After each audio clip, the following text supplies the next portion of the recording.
الرحمن الرحیم رب اشرح لی صدری ویسر لی امری واحلل عقدۃ من لسانی یفقہوا قولی۔ الحمد للہ الذی لا مانع لحکمی ولا ناکد لقضائہ، والصلاة والسلام علی سید انبیائہ وسند اولیائہ وعلى احبابہ المعارضین لأعدائہ، اما بعد فاعوذ باللہ من الشیطان الرجیم، بسم اللہ الرحمن الرحیم۔ قال اللہ تبارک و تعالی فی القرآن المجید والفرقان الحمید، ان رحمت اللہ قریب من المحسنین، صدق اللہ العظیم۔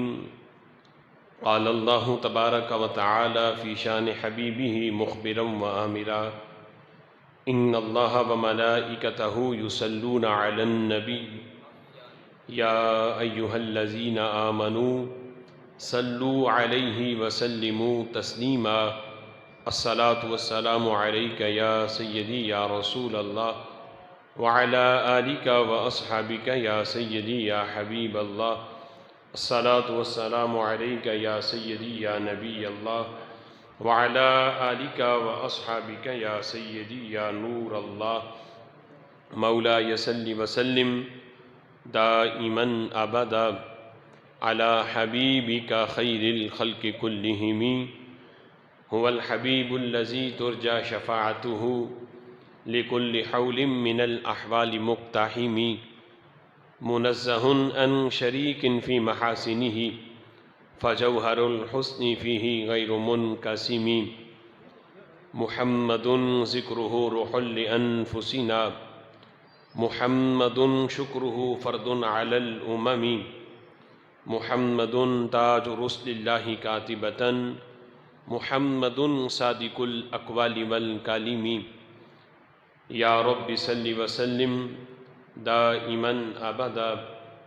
علی حبیبک خیر الخلق کلہم۔ اللہ وحدہ لا شریک کی حمد و ثنا اور حضور سرور کائنات، مفخر موجودات، زینت بزم کائنات، باعث تخلیق کائنات، دستگیر جہاں، غم غسار زماں، حامی بے کساں، سید سروراں، قائد المرسلین، خاتم النبیین، احمد مجتبیٰ جناب محمد مصطفیٰ صلی اللہ تعالی علیہ وبارک وسلم کے دربار ناز میں ہدیہ درود و سلام عرض کرنے کے بعد، نہایت ہی معزز محتشم حضرات و سامعین، رب ذوالجلال کے فضل اور توفیق سے جمعۃ المبارک کے اس بابرکت اجتماع میں ہم سب کو شرکت کی سعادت حاصل ہو رہی ہے۔ میری دعا ہے رب ذوالجلال ان مقدس لمحات کا صدقہ ہم سب کے گناہوں کو معاف فرمائے، اور رب ذوالجلال ہمیں قرآن و سنت کا فہم عطا فرمائے۔ آج کے جمعۃ المبارک میں میری گفتگو کا موضوع ہے حضرت سیدنا امام اعظم ابو حنیفہ رحمۃ اللہ علیہ محسن انسانیت۔ اس ماہ مبارک شعبان المعظم کی 2 تاریخ کو سراج الامہ حضرت امام اعظم ابو حنیفہ رحمۃ اللہ علیہ کا عرس مبارک ہے۔ اسی مناسبت سے امام اعظم ابو حنیفہ رحمۃ اللہ علیہ نے اس امت پر، انسانیت پر آپ کا کیا کیا احسان ہے، اس حوالے سے چند باتیں آپ کے گوش گزار کروں گا۔ امام اعظم ابو حنیفہ رحمۃ اللہ علیہ کی شخصیت اور آپ نے امت کے لیے قرآن و سنت کی روشنی میں جو سوغات تیار کر کے دی ہے اس کو اجاگر کرنا اور آپ کے اس کام کی اہمیت کو واضح کرنا آج کے دور میں یہ بہت ضروری ہے کہ جب کچھ لوگ یہ آواز بلند کرتے ہیں کہ جب قرآن ہے حدیث ہے تو قرآن اور حدیث کے ہوتے ہوئے فقہ کی کیا ضرورت ہے، تو یہ ضروری ہے کہ اس حقیقت کو بیان کیا جائے کہ فقہ یہ قرآن و سنت کی ہی روشنی ہے، یہ قرآن و سنت کا ہی نور ہے۔ قرآن میں رب ذوالجلال نے سب کچھ بیان کیا، حدیث میں رسول اللہ صلی اللہ تعالی علیہ وسلم نے اپنی امت کے لیے سب کچھ بیان کیا، لیکن قرآن اور حدیث سے مسائل کو اخذ کرنا یہ ہر ریڑھی لگانے والے کا کام نہیں ہے، یہ اسی کا کام ہے جس کو رب ذوالجلال نے قرآن کا علم، احادیث کا علم، اور رب ذوالجلال نے خاص صلاحیتیں جس ہستی کو عطا کی ہیں وہی قرآن و سنت کے عمیق سمندر میں غوطہ زن ہو کر یہ فقہ کی صورت میں لوگوں کو نور مہیا کرتا ہے۔ اور یہ کام صحابہ کے بعد تابعین میں جس ہستی نے سب سے پہلے کیا اس ہستی کو حضرت امام اعظم ابو حنیفہ رحمۃ اللہ علیہ کہا جاتا ہے۔ یہ اس امت کی شان ہے کہ رسول اللہ صلی اللہ تعالی علیہ وسلم کے ظاہری وصال کے بعد جب وحی کا سلسلہ منقطع ہوا تو یہ عظمت اللہ نے صرف اس امت کو دی کہ جو ہمارے آقا صلی اللہ تعالی علیہ وسلم پر رب ذوالجلال نے نازل کیا قرآن کی صورت میں، اس امت نے اس قرآن کے ہر لفظ کو بھی محفوظ رکھا اور اس کے معانی کو بھی محفوظ رکھا۔ دیگر امتوں میں یہ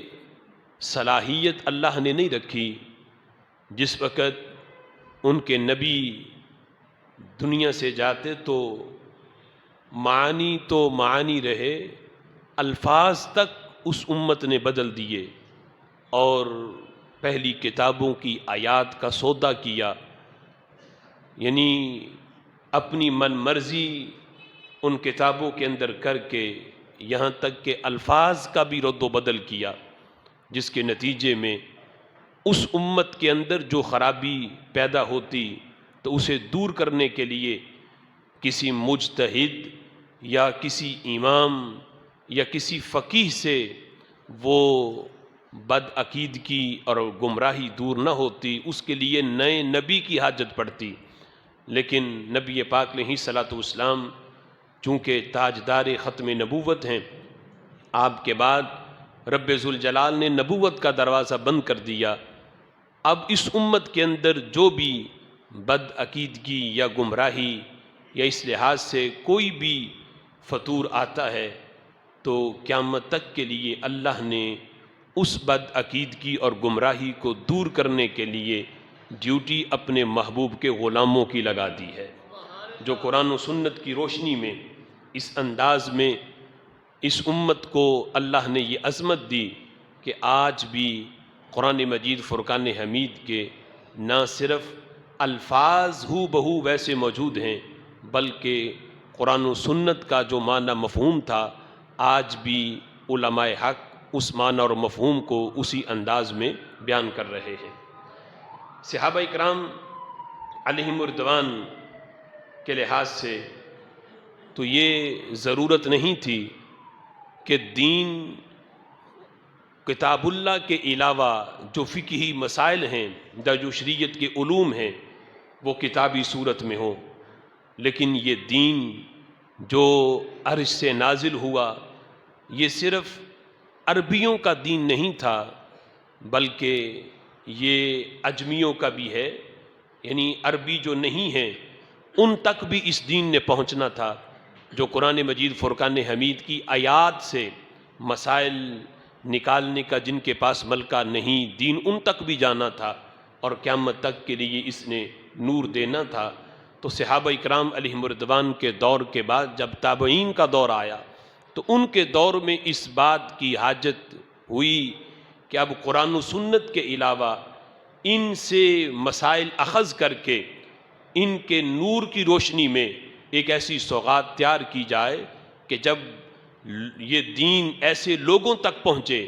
جو کما حق ہو قرآن کے علوم کو نہیں جانتے، احادیث کے علوم کو نہیں جانتے، ان کے پاس ایسی سوغات ہو کہ جب کسی مسئلے کا حل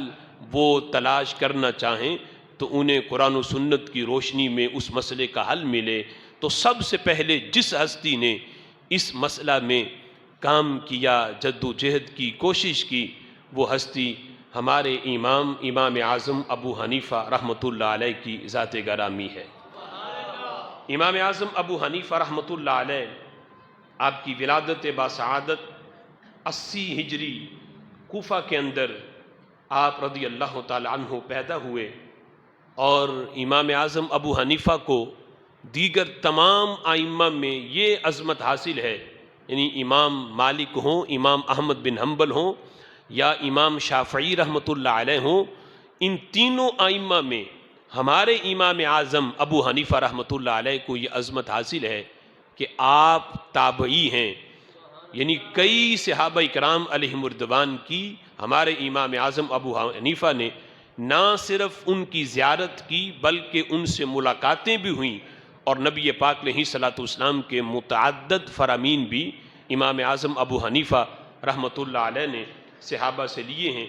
اس سلسلہ میں 21 ائمہ نے 28 روایتیں اس بارے میں ذکر کی ہیں کہ جس سے انہوں نے یہ ثابت کیا، 21 ائمہ نے، علماء حق نے، کہ امام اعظم ابو حنیفہ رحمۃ اللہ علیہ یعنی تابعی ہیں، اور آپ کی جس جس صحابی سے ملاقات ہوئی اس ملاقات کو اور جس جس صحابی سے آپ نے احادیث لی، 28 روایتیں ذکر کر کے اس بات کو ثابت کیا کہ امام اعظم کو امام اعظم اس وجہ سے بھی کہتے ہیں، سب سے بڑے امام، کہ آپ کو اللہ نے یہ عظمت دی ہے کہ کئی صحابہ سے شرف ملاقات بھی حاصل ہوا، اور تابعی ہونا یہ اتنی بڑی عظمت ہے۔ میرے محبوب علیہ الصلوۃ والسلام نے فرمایا تھا، امام ترمذی رحمۃ اللہ علیہ نے اس حدیث کو نقل کیا، فرمایا لا تمس النار رآنی او رآ من رآنی، فرمایا جہنم کی آگ اسے نہیں چھو سکتی جس نے ایمان کی حالت میں مجھے دیکھا۔ حضور فرماتے ہیں جس نے ایمان کی حالت میں مجھے دیکھا جہنم کی آگ اسے نہیں چھو سکتی، اور فرمایا او رآ من رآنی، جس نے میرے دیکھنے والے کو دیکھا جہنم کی آگ اسے بھی نہیں چھو سکتی۔ یعنی ہر صحابی نبی جنتی جنتی کا نعرہ اس حدیث سے ہے کہ جس نے ایمان کی حالت سے مجھے دیکھا، فرمایا وہ جہنمی نہیں ہو سکتا، وہ پکا جنتی ہے۔ اور فرمایا جس نے میرے دیکھنے والے کو دیکھا،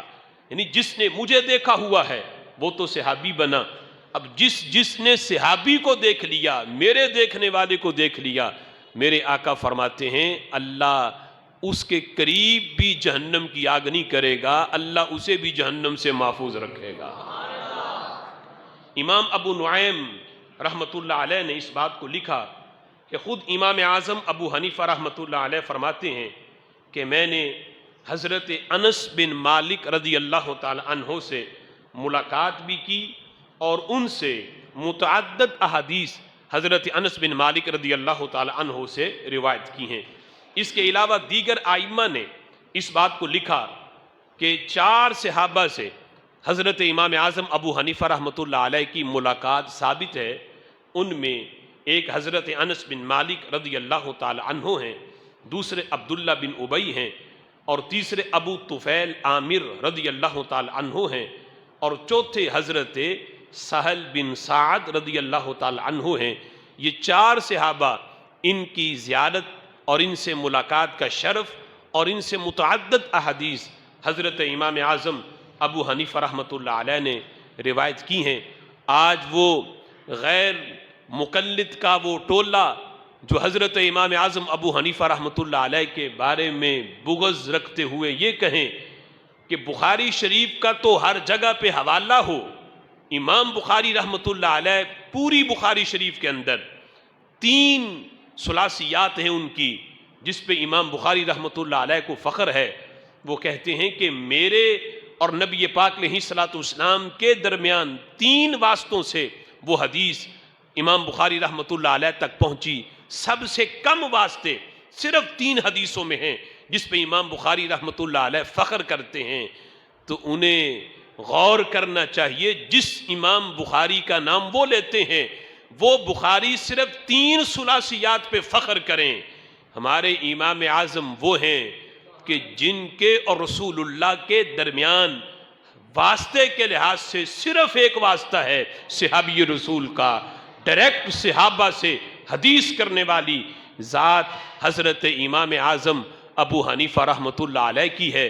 جن کو رب ذوالجلال نے امام بخاری پر اس لحاظ سے بھی عظمت اور فوقیت عطا فرمائی ہے. حضرت امام اعظم ابو حنیفہ رحمۃ اللہ علیہ کے دادا وہ اکثر حضرت علی رضی اللہ تعالی عنہ کی مجلس میں جایا کرتے. ایک دن اپنے بیٹے اور حضرت امام اعظم ابو حنیفہ رحمۃ اللہ علیہ کے والد محترم ثابت ان کو ساتھ لے کر حضرت علی رضی اللہ تعالی عنہ کی مجلس میں جب گئے تو ابھی ان کے والد چھوٹے تھے. تو حضرت مولا علی رضی اللہ تعالی عنہ جو مدینۃ العلم کے باب ہیں یعنی علم کے شہر کے دروازے وہ امام اعظم ابو حنیفہ رحمۃ اللہ علیہ کے والد کے سر پہ ہاتھ رکھ کے انہوں نے دعا دی کہ اللہ اس بچے کی عمر میں برکت دے, اس کی اولاد میں برکت دے اور اس کے علم میں برکت دے. یعنی یہ دعا مانگی. اس لیے اکثر یعنی محدثین اس کو حضرت امام اعظم ابو حنیفہ رحمۃ اللہ علیہ کی سیرت لکھتے ہوئے اس واقعہ کو لکھ کر کہا کہ امام اعظم ابو حنیفہ رحمۃ اللہ علیہ کے پاس جو علم آیا وہ حضرت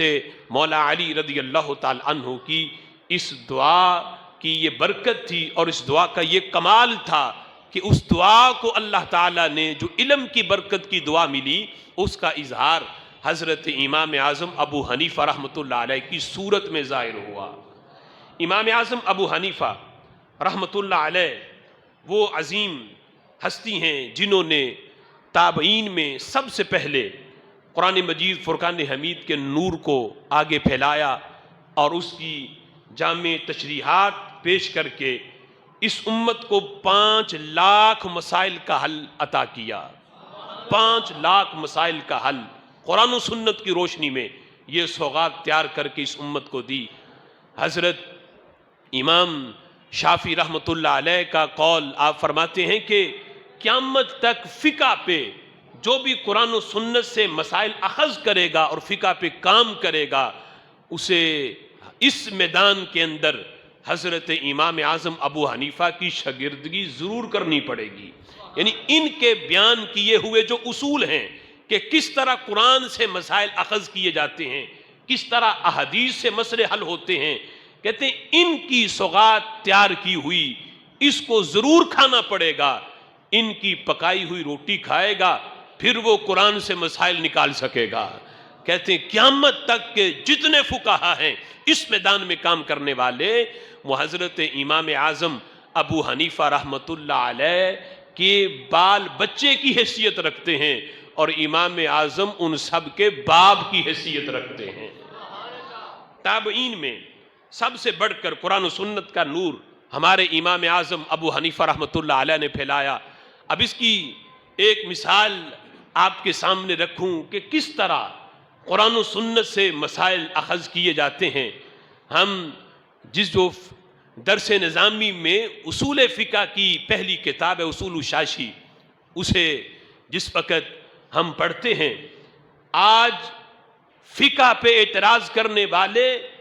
اگر تعصب کی اینک اتار کے وہ اصول فقہ پہ لکھی ہوئی یہ کتابیں پڑھیں تو انہیں پتہ چلے کہ فقہ کوئی نئی چیز نہیں, یہ قرآن و سنت کا نور ہے جسے آسان کر کے آئمہ نے مسائل حل کر کے امت تک پہنچا دیے ہیں۔ آج اگر کوئی اس مسئلے کا حل تلاش کرنا چاہے کہ روزے کی حالت میں بندہ کوئی چیز زبان سے چکھے تو اس کا روزہ ٹوٹتا نہیں، اندر جائے تو پھر ٹوٹتا ہے۔ زبان سے چکھے، اگرچہ ذائقہ بھی اس چیز کا محسوس ہو کہ یہ نمکین ہے، یہ میٹھی ہے، یہ کڑوی ہے، یہ پھیکی ہے، پھر بھی روزہ نہیں ٹوٹتا۔ اب اگر کوئی کہے کہ اس کا حل قرآن سے بتاؤ تو ہو بہو ان لفظوں میں کہ زبان سے چکھنے سے روزہ نہیں ٹوٹے گا، ان لفظوں سے قرآن کی کوئی آیت بھی پیش نہیں کر سکے گا۔ لیکن ہمارے امام اعظم نے اس مسئلے کا حل بھی قرآن سے پیش کیا۔ فرمایا تمہاری نظر قرآن کے اس عمیق گہرائی تک نہیں گئی جہاں تک امام اعظم کی نظر پہنچی۔ کوئی کہے کہ قرآن میں تو اس مسئلے کا حل ہے ہی نہیں، قرآن میں تو ان لفظوں میں کوئی آیت آئی نہیں کہ جس میں لفظ یہ ہوں کہ چکھنے سے روزہ نہیں ٹوٹتا، تو امام اعظم کہتے ہیں قرآن میری نظر سے پڑھو تو اس مسئلے کا حل مل جائے گا، قرآن سے ہی ملے گا۔ وہ کس طرح؟ قرآن مجید فرقان حمید میں رب ذوالجلال فرماتا ہے ثم اتم الصیام الی اللیل، یعنی پہلے بیان کیا کہ رمضان کی راتیں تمہارے لیے حلال کر دی گئیں، تم عورتوں کے ساتھ قربت کرو، صحبت کرو، رمضان کی راتیں تمہارے لیے حلال ہیں کہ تم ان راتوں میں بھی اپنی بیویوں سے قربت کر سکتے ہو۔ فرمایا ثم اتم الصیام، پھر جب آگے دن شروع ہو جائے،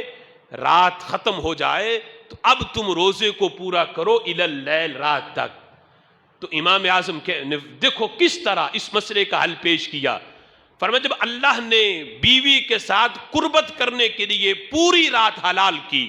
رات کے کسی بھی حصے میں بندہ بیوی کے قریب جائے تو یہ حرام نہیں، یہاں تک کہ وہ وقت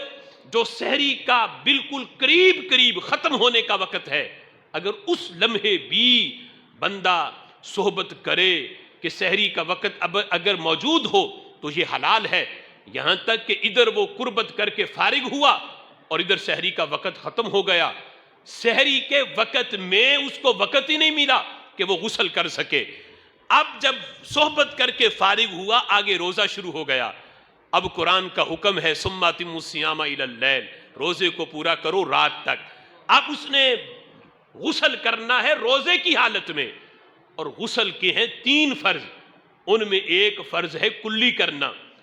اس فرض کے بغیر غسل نہیں ہوگا، اور غسل ضروری بھی ہے کہ حالت روزہ میں بھی اگر کرنا ہے تو کلی کرنی پڑے گی۔ تو امام اعظم کہتے ہیں اگر وہ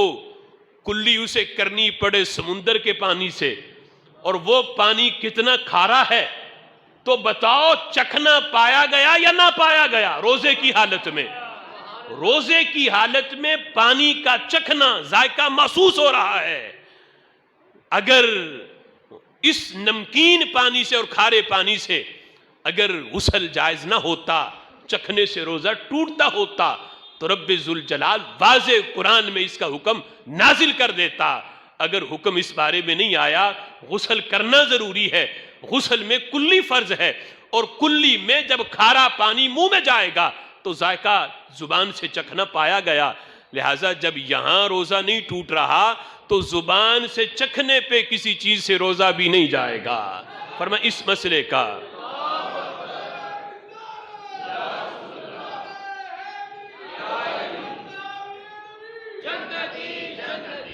اب دیکھو اس کی کئی مثالیں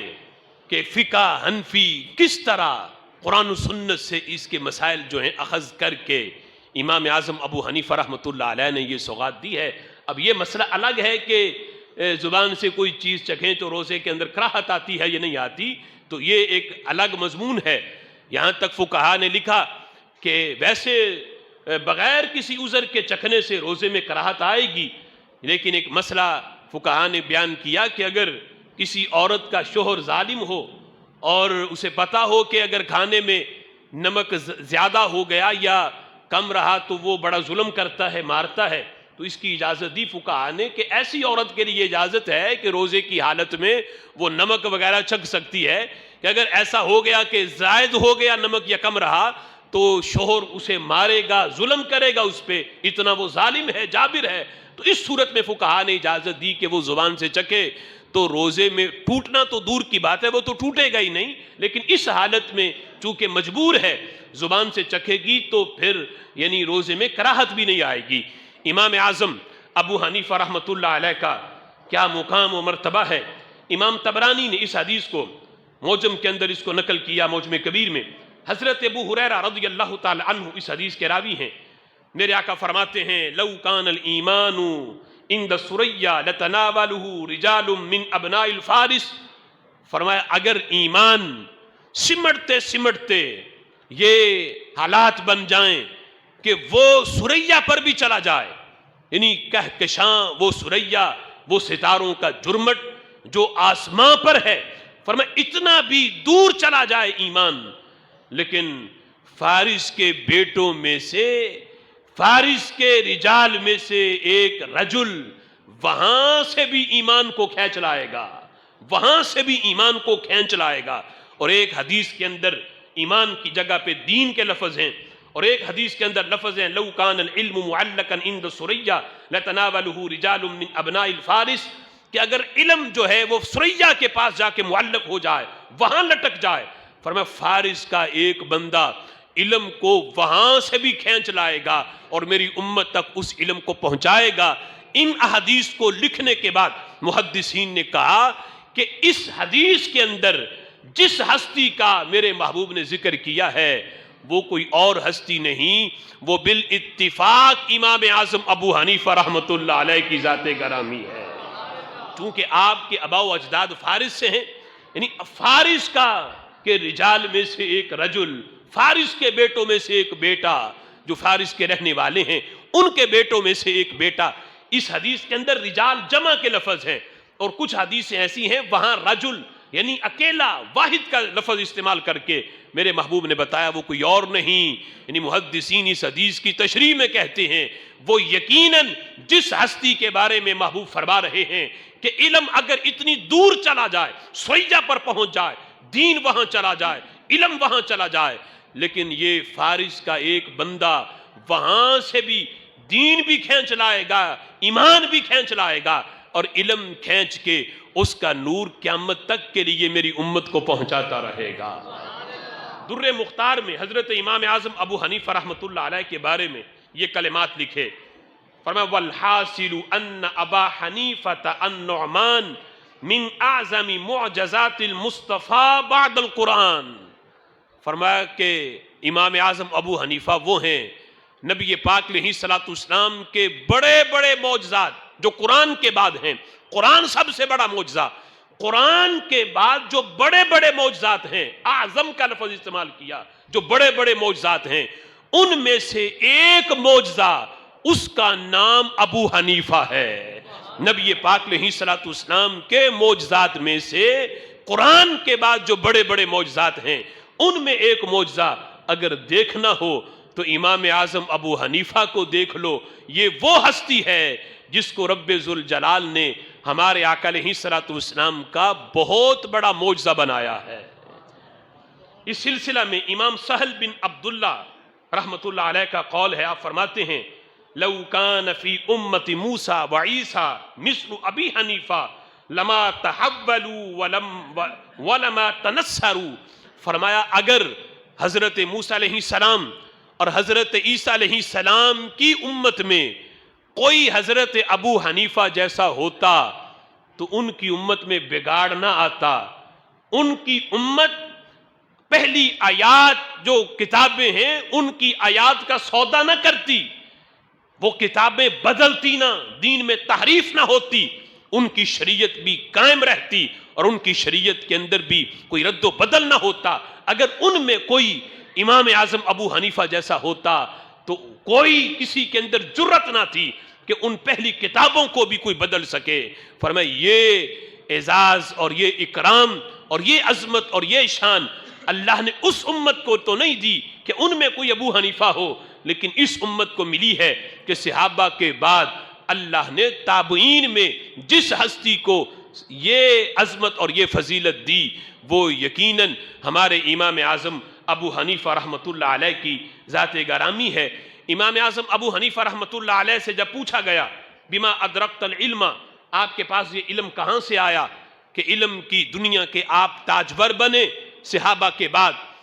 تو یہ علم آپ کے پاس آیا کہاں سے؟ تو امام اعظم ابو حنیفہ رحمۃ اللہ علیہ فرماتے ہیں ادرکت العلم بالجہد والشکر، فرمایا دو چیزیں میں نے اپنے اوپر لازم رکھیں، ایک یہ ہے کہ میں کسی جگہ پر پہنچ کے اپنے آپ کو مکمل نہیں سمجھا کہ اب اتنا علم آ گیا اب میں مکمل ہوں بیٹھ جاؤں اب میں مزید کوشش نہیں کروں گا، فرمایا آخری سانس تک آخری لمحات تک بھی میں نے اپنی کوشش کو جاری رکھا۔ اور یہ امام اعظم ابو حنیفہ رحمۃ اللہ علیہ کی سیرت کے اندر یہ بھی ایک کمال کا یہ ایک عظمت آپ کی ملتی ہے کہ آپ نے متعدد سوالات کے جواب کے اندر بغیر کسی جھجک کے آپ فرما دیتے تھے لا ادری، میں نہیں جانتا، یعنی اس کو آپ اپنی یعنی حد تک نہیں سمجھتے تھے کہ میں اتنا بڑا امام ہوں اور میں نے اگر کسی سوال کے جواب میں یہ کہہ دیا لا ادری میں نہیں جانتا تو لوگ کہیں گے اتنے بڑے امام ہو کے تمہیں اس مسئلے کا نہیں پتا۔ آج یعنی کچھ لوگ جو 4 کتابیں پڑھ لیں سوال کا جواب صحیح نہ بھی آتا ہو تو محض جو ہے اپنی عقل سے ہی جواب دے دیں گے، بھلا وہ بعد میں غلطی ہو کہ اگر میں نے نہ دیا تو لوگ یہ نہ کہیں کہ آپ نے یہ کہہ دیا میں نہیں جانتا، تو لوگ کہیں میرے علم پہ اعتراض نہ کریں۔ اتنا بڑا امام، اور یہ امام اعظم ابو حنیفہ رحمۃ اللہ علیہ کی سیرت پر ہی آج جو ہے آگے کئی علماء نے اس پر کہ جب 10 سال کے بعد بچوں کو پڑھا کے جب فارغ و تحصیل کرتے تو انہیں آخری سبق یہ پڑھاتے، آج تمہارا آخری سبق یہ ہے کہ مسئلہ آتا ہو تو بتانا ہے، نہ آتا ہو تو لا ادری کہہ دینا ہے، یہ تمہارا آخری سبق ہے۔ یہ نہ سمجھنا کہ لا ادری ایک تو یہ تمہارے اندر عاجزی پیدا کرے گا، یہ تکبر نہیں آنے دے گا، اور دوسرا یہ ہے لا ادری کہو گے اگر یہ تم نے نہ کہا اپنے آپ کو مکمل سمجھا تو پھر تم مزید جستجو نہیں کر سکو گے، لیکن جب کسی سوال کے جواب میں لا ادری کہو گے تو پھر مزید علم کے جو منازل ہیں یہ تم طے کرتے رہو گے، اور اللہ ہر آنے والے وقت میں تمہارے علم میں اضافہ فرماتا رہے گا۔ تو امام اعظم فرماتے ہیں ایک تو میں نے کوشش کو جاری رکھا، اور دوسرا میں نے جب مجھے کوئی علم میرے پاس آتا، میں کوئی بات سیکھتا، کوئی تحقیق کرتا، علم کا کوئی خزانہ ملتا، قلت الحمدللہ، میں اس پہ اللہ کا شکر ادا کرتا۔ ہر بات پہ ایک لفظ بھی اگر سیکھنے کو ملتا وہ میں سیکھ لیتا، اس پہ پھر میں اللہ کا شکر ادا کرتا۔ فرمایا قرآن میں ہے لئن شکرتم لازیدنکم، اللہ فرماتا ہے جب تم میرا شکر ادا کرو گے میں تمہیں مزید عطا کروں گا۔ تو فرمایا میں ہر علم کی بات پہ جو میں سیکھتا اللہ کا شکر ادا کرتا رہا۔ یہ شکر ادا کرنے کی برکت ہے کہ اللہ نے مجھے وقت کا امام بنا دیا ہے۔ حضرت ابو حیان توحیدی رحمت اللہ علیہ آپ کہتے ہیں کہ ایک ہے حدیث کو بیان کرنا اور ایک ہے قرآن و سنت سے مسائل نکال کے اس مسئلے کا حل پیش کرنا، اور تیسری چیز یہ ہے کہ جو مسئلہ قرآن و سنت سے اخذ ہوا اس کو نافذ کرنا۔ یہ 3 چیزیں ہیں۔ فرماتے ہیں حدیث بیان کرنا یہ محدثین کا کام، قرآن و سنت سے مسائل اخذ کرنا یہ مجتہد کا کام، اور فرمایا کہ نافذ کرنا اس مسئلے کو جو قرآن و سنت سے مسائل اخذ ہو گئے ہیں، فرمایا یہ ہے بادشاہ کا کام۔ تو ابو حیان کہتے ہیں والمحدثون عیال علی احمد بن حنبل، کہتے ہیں جتنے محدثین ہیں وہ حدیث بیان کرنے میں امام احمد بن حنبل کے شاگرد ہیں، ان کے بال بچے ہیں۔ والفقہاء عیال ابی حنیفہ اذا قاسوا، اور قیامت تک کے جتنے فقہا آنے والے ہیں وہ سارے کے سارے جب انہیں قرآن و سنت سے مسئلہ بیان کرنا ہوگا، فقہا جتنے ہیں وہ سارے کے سارے ابو حنیفہ کے بال بچے ہیں، امام اعظم کے بال بچے ہیں۔ اور کہتے ہیں فالمملوک عیال عمر اذا ساسو، اور جتنے بادشاہ ہیں جب ان کو قرآن و سنت کے جو مسائل ہیں اپنی رعایا پہ لاگو کرنا ہوگا۔ فرمایا وہ بادشاہ جب تک حضرت عمر کی شاگردی نہیں کرے گا تب تک وہ قرآن و سنت کے مسائل اپنی رعایا پہ نافذ نہیں کر سکے گا۔ فرمایا جتنے بادشاہ ہیں وہ سیاست کرنے میں، وہ سیاست آج کی نہیں کہ جسے گالی بنا دیا گیا، وہ سیاست اذا ساسو جو انبیاء کا منصب ہے، جو انبیاء کا مقام اور مرتبہ ہے، جو منصب نبیوں کا تھا، وہ پاکیزہ سیاست جو خلفائے راشدین نے کی، جو حضرت فاروق اعظم رضی اللہ تعالی عنہ نے کی۔ فرمایا جتنے بادشاہ ہیں اگر وہ چاہیں ہماری رعایا میں قرآن و سنت کا نظام ہو، نظام مصطفیٰ ہو، فرمایا وہ سارے جب انہیں یہ کام کرنا ہے تو انہیں فاروق اعظم کا طرز زندگی دیکھنا پڑے گا، فاروق اعظم رضی اللہ تعالی عنہ کا طرز سیاست انہیں دیکھنا پڑے گا کہ کس طریقے سے انہوں نے نظام مصطفیٰ کو نافذ کیا، قرآن و سنت کے مسائل کس طرح انہوں نے اپنی رعایا کو عمل کرایا ہے۔ فرمایا اس معنی میں سارے مملوک حضرت فاروق اعظم رضی اللہ تعالی عنہ کے بال بچے ہیں، فقہا سارے امام اعظم کے اس لحاظ سے ان کے شاگرد ہیں، اور محدثین جتنے ہیں وہ سارے کے سارے حدیث بیان کرنے میں امام بن احمد بن حنبل کے شاگرد ہیں۔ امام اعظم ابو حنیفہ رحمت اللہ علیہ، کیا مقام اور مرتبہ ہے آپ کا۔ امام اعظم وہ ہیں کہ جن کو امام اعظم ہم نے یہ لقب نہیں دیا، وہ ہیں کہ جن کو بڑے بڑے ائمہ، بڑے بڑے محدثین اور بڑے بڑے فقہا نے جنہیں امام اعظم کہا۔ آج کچھ لوگوں کو اس لقب پر بھی اعتراض ہے کہ امام اعظم کا معنی سب سے بڑا امام۔ وہ کہتے ہیں کہ امام اعظم تو نبی پاک علیہ الصلوۃ والسلام ہیں، تم کسی اور کو امام اعظم کہو تو یہ گستاخی ہے، سب سے بڑے امام تو ہمارے آقا ہیں۔ تو انہیں سوچنا چاہیے کہ یہ جو القابات دیے جاتے ہیں یہ درجات کے لحاظ سے ہوتے ہیں۔ آج اگر تم اپنے خطیب کو خطیب اعظم کہو تو اس پہ تو کوئی اعتراض نہیں، حالانکہ خطیب اعظم میرے آقا فرماتے ہیں جب قیامت کا دن ہوگا سارے خطیب چپ کر جائیں گے، رب کے دربار میں اس وقت میں خطاب کروں گا۔ تو اس لحاظ سے تو خطیب اعظم، سب سے بڑے خطیب تو ہمارے آقا ہیں جو خطیب اعظم ہیں۔ تو تم اپنے مولوی کو بھی خطیب اعظم کہو، حکیم الامت کہو، تو یہاں گستاخی نہ ہو۔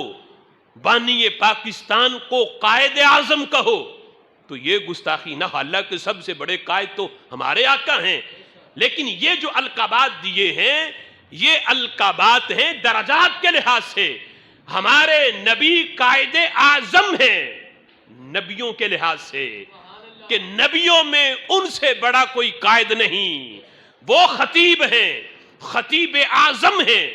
نبیوں کے لحاظ سے، کہ نبیوں میں بھی ان سے بڑا کوئی خطیب نہیں، وہ قائد اعظم ہیں نبیوں کے لحاظ سے، کہ نبیوں میں بھی ان جیسا کوئی قائد نہیں۔ لیکن ہم جسے امام اعظم کہتے ہیں ایک نبی کے مقابلے میں بھی وہ امام اعظم نہیں، وہ امام اعظم ہیں ولیوں کے لحاظ سے اور اس امت کے فقہا کے لحاظ سے، بلکہ ہم امام اعظم کو کسی آخری صحابی کے جو ہے قدم سے لگنے والی خاک کے برابر بھی نہیں سمجھتے۔ اس کا مقام اور مرتبہ بھی صحابی رسول کا بڑا ہے، اس کے لحاظ سے بھی وہ امام اعظم نہیں ہیں۔ لیکن تابعین میں اور بعد میں جتنے فقہا ہیں، جتنے ائمہ ہیں، جتنے صوفیاء ہیں، ان سب میں ہمارے امام اعظم اور یقیناً امام اعظم ہیں، اور یہ وہ ہیں جن کو امام اعظم اعلی حضرت نے بھی کہا، مجدد پاک نے بھی کہا، اور جن کو امام اعظم داتا علی حجویری نے بھی کہا۔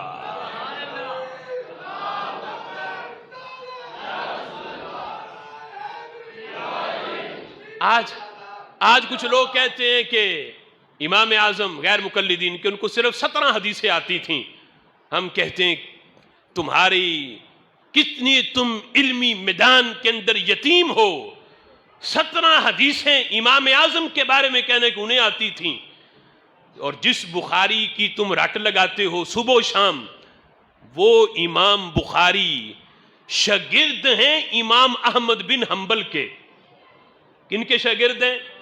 امام احمد بن حنبل کے. اور امام احمد بن حنبل شاگرد ہیں امام شافعی کے. اور امام شافعی شاگرد ہیں امام محمد کے. امام محمد شاگرد ہیں امام ابو یوسف کے. اور امام ابو یوسف شاگرد ہیں امام اعظم ابو حنیفہ کے. جس بخاری کی تم صبح و رات گردان ناپتے ہو، بخاری بخاری، وہ امام بخاری بھی امام اعظم کے شاگردوں کے شاگردوں کے شاگردوں کے شاگرد ہیں. اور امام بخاری جس امام کے مقلد ہیں امام شافعی، وہ امام شافعی امام اعظم ابو حنیفہ کے شاگردوں کے شاگرد ہیں. یعنی جن کے وہ تقلید کرتے ہیں، جن کی تقلید کرتے ہیں، وہ مقلد امام شافعی جو ہیں وہ امام اعظم کے درجے کو نہیں پہنچتے، تو امام بخاری کا تو درجہ ہی بعد والا ہے. امام اعظم ابو حنیفہ رحمۃ اللہ علیہ کے بارے میں یہ کہنا کہ 17 حدیثیں یاد تھیں، ان کے شاگردوں کی کتابیں پڑھو، ہزارہا حدیثیں تو ان کے شاگردوں کی کتابوں میں موجود ہیں. پھر ہمارے امام اعظم ابو حنیفہ رحمۃ اللہ علیہ کا مقام کتنا اونچا ہے. حضور سیدی داتا گنج بخش علی حجویری رحمۃ اللہ علیہ نے کشف المحجوب میں لکھا، آپ فرماتے جب میں شام میں تھا اور شام میں حضرت بلال حبشی صحابی رسول مؤذن رسول حضرت بلال حبشی رضی اللہ تعالیٰ عنہ کے مزار پر انوار پہ میں حاضری کے لیے وہاں موجود تھا. تو داتا صاحب فرماتے ہیں کہ میں ان کے مزار پہ بیٹھا تھا، میں نے مراقبہ کیا. کہتے میری آنکھ لگ گئی، ادھر آنکھ لگی تو دل کی آنکھیں کھل گئیں. خواب میں رسول اللہ تشریف لائے اور کہتے ہیں میں نے خواب میں اپنے آپ کو مکہ شریف میں پایا کہ جس طرح میں مکہ میں ہوں، اور مکہ شریف میں مسجد حرام کے جو باب ہے بنی شیبہ، وہاں سے کہتے میں حرم میں ہوں. نبی پاک علیہ الصلوۃ والسلام باب بنی شیبہ سے، حضور علیہ الصلوۃ والسلام وہاں سے حرم میں تشریف لائے. تو کہتے میں نے دیکھا کہ رسول اللہ صلی اللہ تعالی علیہ وسلم نے اپنی گود میں ایک سفید داڑھی والے بزرگ کو اٹھایا ہوا ہے. یعنی اعضاء سارے مکمل ہیں، یوں اٹھایا ہوا ہے جس طرح کوئی گود میں بچے کو اٹھاتا ہے. اس طرح نبی پاک علیہ الصلوۃ والسلام نے اٹھایا ہوا ہے، اور یوں اس بزرگ سے حضور پیار کر رہے ہیں جس طرح بچوں سے پیار کیا جاتا ہے. تو کہتے ہیں میں قریب آیا اور میں نے آ کے ان کے قدم کی پشت پہ میں نے بوسہ دیا. اب آگے چونکہ وہاں جو لفظ لکھے فارسی میں ہے، اور احتمال اس عبارت کا دونوں لحاظ سے ہے کہ داتا صاحب نے رسول اللہ کے قدموں پہ بوسہ دیا، یا جو حضور نے جن کو اٹھایا ہوا تھا ان کی قدموں کی پشت پہ بوسہ دیا. دونوں احتمال ہیں کہ کن کے قدم کو چوما، یہ چومنے والا جانے یا جن کے چومے گئے وہ جانے. تو کہتے ہیں میں نے قدم کی پشت پہ بوسہ دیا. تو پھر میرے دل میں خیال آیا کہ یہ کون بزرگ ہیں کہ جن کے ساتھ رسول اللہ صلی اللہ تعالی علیہ وسلم اتنی محبت فرما رہے ہیں اور جن کو اپنی گود میں اٹھایا ہوا ہے. کہتے ہیں میں قریب ہوا کہ میں سوال پوچھوں، لیکن وہ غیب دانا کا جو دلوں میں آنے والی بات بھی جان لیتے ہیں، میرے ذہن کے فلک پہ جو بھی سوال چمکے تو میں نے دیکھا تیرے زمانے کی خاک ان کے جواب تحریر کر چکی تھی. کہتے دل میں میرے ابھی سوال تھا، زبان پہ نہیں آیا، میرے محبوب علیہ الصلوۃ والسلام نے خود ہی اس کا جواب دے دیا. فرمانے لگے اے علی حجویری این امام تف و اہل دیار تو ابو حنیفہ. اے علی حجویری یہ تیرا امام بھی ہے اور تیرے علاقے والوں کا امام بھی ہے. تیرا امام بھی ہے اور تیرے دیار میں جتنے لوگ ہیں ان سب کا یہ امام ابو حنیفہ ہے. حضرت امام اعظم ابو حنیفہ رحمۃ اللہ علیہ کے ساتھ حضور سیدی داتا گنج بخش علی حجویری کو جو نسبت ہے اور جو آپ کی محبت ہے، وہ آپ نے اس انداز میں اس واقعہ کو لکھ کے آپ نے اس کا اظہار کیا. امام اعظم ابو حنیفہ رحمۃ اللہ علیہ علم کے وہ پہاڑ اور اللہ نے وہ ذہانت آپ کو عطا کی کہ جہاں بڑے بڑے آئمہ اس سوال کے جواب میں اپنے سر جھکا دیتے، امام اعظم ابو حنیفہ رحمۃ اللہ علیہ ایک لمحے میں اس مسئلے کا حل پیش کر دیتے. امام اعظم ابو حنیفہ رحمۃ اللہ علیہ کا دور تھا، مسئلہ پیش ہوا کہ کسی بندے نے گھر آیا تھکا ہوا، بیوی سے پانی مانگا، اس نے پانی لانے میں کچھ تاخیر کر دی تو شوہر کو بڑا غصہ آیا۔ جب بیوی پانی لے کے آئی تو شوہر نے غصے میں کہا کہ اگر یہ پانی میں پیوں، یہ جو تم نے پکڑا ہوا ہے، تو تمہیں طلاق، کسی اور کو پلاؤ تو پھر بھی طلاق، اگر اس پانی کو پھینک دو پھر بھی طلاق، اور اگر اس پانی کو تم خود پی لو پھر بھی طلاق۔ ابھی پھینکنا بھی نہیں، پینا بھی نہیں، کسی کو پلانا بھی نہیں، اور کسی جگہ پہ اگر رکھا تو بھی طلاق۔ اب جو ہے وہ شوہر کا جب غصہ ٹھنڈا ہوا تو پشیمان ہوا کہ میں کیا کہہ بیٹھا ہوں، اگر اس نے یہ پانی کا گلاس ہاتھ سے رکھا پھر بھی میرے نکاح سے گئی، اگر یہ ہے کہ میں پیتا ہوں پھر بھی معاملہ وہی ہے، کسی کو پلاتی ہے پھر بھی معاملہ وہی ہے، پھینک دیتی ہے پھر بھی طلاق ہے۔ تو وہ شوہر گھر سے نکلا، آیا امام اعظم ابو حنیفہ کی بارگاہ میں، یعنی وہ مسئلہ کہ جس کو وہ بندہ سمجھ رہا تھا کہ یہ بڑا میں نے تو سارے دروازے ہی بند کر دیے، لیکن جب امام صاحب کے پاس آ کے مسئلہ بتایا، فرمایا تو نے سارے بند نہیں کیے، ایک ابھی بھی کھلا رکھا ہے۔ دیکھو امام اعظم رحمت اللہ علیہ کی فقاہت۔ آج اگر اس مسئلے کو جس نے پڑھا ہوا نہیں، یعنی جب تک ہم نے نہیں پڑھا تھا تو جواب آئے کہ پتہ نہیں امام اعظم کیا جواب دیں گے، دروازے تو سارے ہی بند ہیں، یعنی یہ مسئلہ اب کسی کے سامنے جس نے یہ واقعہ نہیں سنا تو وہ کہے گا ہاں مسئلہ دروازے تو سارے بند ہو گئے، لیکن امام اعظم تو پھر امام اعظم ہیں۔ آپ فرماتے ہیں دروازہ ایک کھلا ہے، وہ کون سا؟ فرمایا کوئی کپڑا لے کے اس گلاس کے اندر ڈبو دو، وہ سارا پانی کپڑا چوس لے گا اور بعد میں کپڑے کو خشک کر دینا، یہ دروازہ ایسا ہے جو اس کے شوہر نے بند نہیں کیا تھا، پانی گلاس سے چلا بھی جائے گا، بیوی طلاق سے بچ جائے گی۔ ہمیں یہاں کسی کی جہاں سوچ نہیں جاتی، اب نہ پھینکا ہے، نہ رکھا ہے، نہ پلایا ہے کسی کو، نہ خود پیا ہے، پانی کپڑے نے چوسا ہے اور بعد میں دھوپ نے اسے خشک کر دیا ہے۔ فرمایا یہ فقاہت ہے امام اعظم کی، جو اس دور کے بڑے بڑے امام جس مسئلے کو حل نہ کریں، امام اعظم ابو حنیفہ رحمۃ اللہ علیہ کی سوچ اس مسئلے کو حل کر دیتی ہے۔ جس وقت کسی نے آ کے شکایت کی امام محمد باقر رحمۃ اللہ علیہ سے رضی اللہ تعالی عنہ سے کہ امام اعظم ابو حنیفہ کی کہ یہ قرآن و سنت کے ہوتے اپنی رائے سے مسئلے حل کرتے ہیں، دین کے اندر بڑا بگاڑ آ رہا ہے کہ قرآن موجود ہے، حدیث موجود ہے، اپنی رائے سے مسئلے بتاتے ہیں۔ تو امام باقر نے جس وقت امام اعظم ابو حنیفہ رحمۃ اللہ علیہ کو بلایا اور پوچھا تو امام اعظم فرمانے لگے کہ اگر میں اپنی رائے سے مسئلے حل کرتا تو مجھے یہ بتائیں نماز افضل ہے یا روزہ افضل ہے؟ تو امام باقر نے کہا یقیناً نماز افضل ہے روزے سے، اس لیے کہ نماز کی تاکید زیادہ آئی ہے روزے کی بنسبت، تو نماز افضل ہے۔ تو فرمانے لگے قرآن میں جب نماز کی تاکید زیادہ ہے، یہ قرآنی فیصلہ ہے، کہتے ہیں اگر میں اپنی رائے سے مسئلہ بیان کرتا تو میں نماز کو نہیں بلکہ روزے کو افضل کہتا۔ کیوں؟ کہتے ہیں جب حیض کی حالت میں نماز آ جائے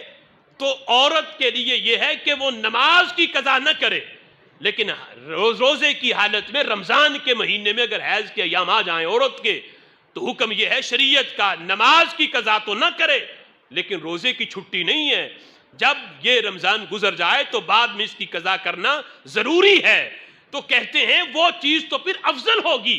کہ جس کی قضا بعد میں کرنا ضروری ہے۔ نماز کی چھٹی مل رہی ہے کہ اگر حیض کی حالت میں نماز ہے تو نماز کی بعد میں بھی قضا نہیں، وہ ویسے ہی معاف ہے، لیکن روزے کی چھٹی نہیں، روزے بعد میں رکھنے ہوں گے۔ تو امام اعظم نے کہا اگر میں اپنی رائے سے مسئلے بیان کرتا تو میں نماز کو نہیں روزے کو افضل کہتا۔ میں نے اپنی رائے نہیں مانی، میں نے قرآن کا آرڈر مانا ہے، میں کہتا ہوں کہ روزے کی بنسبت نماز افضل ہے، اگر اپنی رائے لیتا تو پھر میں روزے کو افضل کہتا۔ کس طرح میرے اوپر یہ بہتان لگاتے ہیں کہ میں اپنی رائے کو ترجیح دیتا ہوں قرآن و سنت کے ہوتے ہوئے، نہیں، اگر اپنی رائے پہ عمل کرتا تو میں روزے کو افضل کہتا۔ دوسرا سوال کیا امام باقر سے، فرمایا یہ بتائیں کہ مرد زیادہ قوی ہے یا عورت زیادہ قوی ہے؟ تو امام باقر نے فوراً قرآن کی آیت پڑھی، الرجال قوامون علی النساء، مرد جو ہیں وہ عورتوں پر قوی ہیں۔ تو امام اعظم کہتے میں بھی مانتا ہوں مرد قوی ہیں، لیکن وراثت میں اللہ نے مرد کا حق ڈبل رکھا اور عورت کا سنگل رکھا۔ چاہیے تو یہ تھا، اگر میں اپنی کیا رائے پہ عمل کرتا کہ مرد جو ہے وہ تو قوی ہے، طاقتور ہے، باہر نکل سکتا ہے، کام کاج کر سکتا ہے، اس کے لیے پابندی کوئی نہیں۔ عورت ویسے نازک ہے، باہر نکلنے پہ پابندی ہے، پردے کی پابندیاں ہیں، وہ اس طرح مردوں کی طرح باہر نکل کے کام کاج نہیں کر سکتی۔ تو چاہیے تو یہ تھا کہ چلو وراثت میں عورت کو زیادہ دے دیا جائے تاکہ اسے باہر جانا ہی نہ پڑے، اور مرد کو کم دے دیا جائے چونکہ وہ باہر بھی نکل سکتا ہے، اپنی حاجتیں پوری کر سکتا ہے۔ امام اعظم کہتے اگر میں اپنی رائے پہ عمل کرتا، اپنی رائے کو ترجیح دیتا،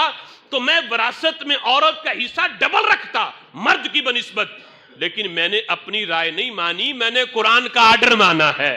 میں نے کہا مرد کا حق ڈبل ہے، عورت کا حق سنگل ہے، للذکر مثل حظ الانثیین۔ یہ قرآن پہ میں عمل کرتا ہوں، اپنی رائے کو میں ترجیح نہیں دیتا۔ پھر تیسرا سوال کیا، فرمایا یہ بتائیں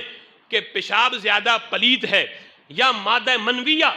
جو بچے کی پیدائش کا جو سبب ہے مادہ وہ زیادہ پلید ہے؟ تو امام باقر فرمانے لگے کہ پیشاب جو ہے وہ اس مادہ منویہ سے زیادہ پلید ہے، اس لیے کہ حضور نے فرمایا کہ پیشاب کی چھینٹوں سے بچو، اس لیے کہ اکثر عذاب قبر پیشاب کی چھینٹوں سے ہوتا ہے۔ تو یعنی اس سے تو بچنے کا حکم ہے، اور مادہ منویہ جو ہے اس کے بارے میں تو کچھ علماء کا اختلاف ہے، کچھ تو ویسے اس کو پاک کہتے ہیں اور کہتے ہیں کہ چونکہ یہ انسان کی تخلیق کا سبب ہے اور انسان میں بڑے بڑے اولیاء صوفیاء بھی ہیں، لہٰذا اس مادے کو نجس نہ کہو، یہ پاک ہے۔ تو اس لحاظ سے تو جتنا پلید پیشاب ہے، منی جو ہے وہ اس سے زیادہ پلید نہیں، پیشاب زیادہ پلید ہے۔ تو امام اعظم ابو حنیفہ رحمۃ اللہ علیہ فرماتے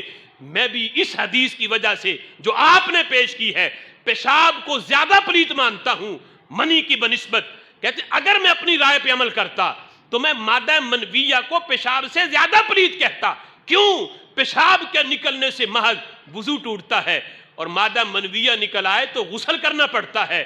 جس چیز کی وجہ سے زیادہ بڑا حکم ہو طہارت کے لحاظ سے وہ زیادہ پلید ہونی چاہیے۔ تو عقل تو یہ چاہتی تھی کہ مادہ منویہ کو پیشاب سے زیادہ پلید کہو، لیکن یہاں میں نے اپنی رائے نہیں مانی، میں نے نبی کا فرمان مانا ہے۔ اب جس وقت امام اعظم ابو حنیفہ نے یہ تین سوال کر کے کہا قرآن مقدم حدیث مقدم ہے، میری رائے کا درجہ بعد کا ہے، تو امام باقر رحمت اللہ علیہ نے فوراً اپنی جگہ سے اٹھے، امام اعظم کے قریب آئے اور قریب آ کے آپ کے ماتھے کو چوم کے بتایا تو نے میرے نانے کا دین بدلا نہیں، میرے نانے کا دین قیامت تک کے لیے بچا دیا ہے۔ اور اسی بات کو امام شارانی نے بھی لکھا،